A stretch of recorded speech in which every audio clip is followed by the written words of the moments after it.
Hello again, I am Fluff, back in War Thunder, and let's talk a little bit about the ME410, which is a plane you'll find in the German tree, and you'll find several different versions of that plane available. So according to the way they've split up the categories in War Thunder, you have fighter planes, attacker planes, and bombers, and the ME410 fits in the attacker category. Now, what anyone browsing through the research trees for the first time might notice is that the ME410, in some of its variants, actually gets to mount a 50mm cannon. That's quite something, but the one I'm flying is used in the role of a Zerstörer, or destroyer. And this is a plane that goes after mainly bombers, with additional weaponry to help that happen. This is at the expense of being able to carry ordnance like bombs.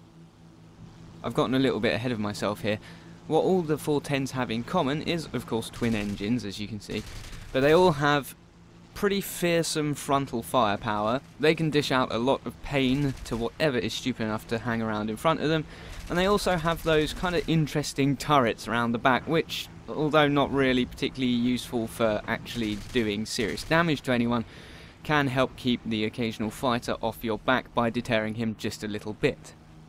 I imagine at this point you've probably gathered that agility is not the hallmark of the 410 in any real way, shape or form.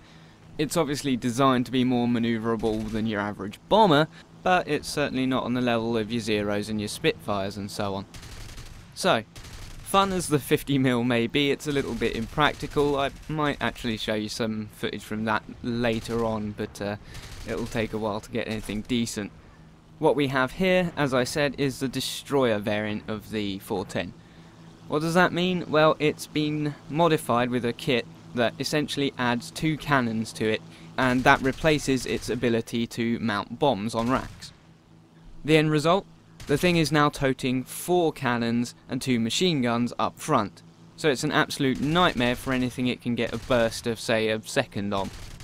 Naturally then, your focus is very much going to be on slow moving and preferably larger targets that don't take a ridiculous amount of manoeuvring to get into position to shoot at. This means that bombers and fighter bombers are the target of choice for this particular warbird. The fact that it can also withstand some punishment from gunners does also help in that respect. You're not going to be taken out as easily as your average fighter if you're a bit silly and loiter for a second longer than you should do behind a bomber's tail gunner. Likewise, if a fighter decides he wants to try and take you head on, well, that's his prerogative, but you have plenty of firepower to explain to him exactly why that's a bad idea, and also why he is now in pieces about 200 meters behind you. The 410 is perfectly capable of chasing and engaging fighters. It's going to be a bit of a challenge though, and especially if you come down to low altitude or enter a furball, you can guarantee that a lot of people are going to realise you're there and start gunning for you.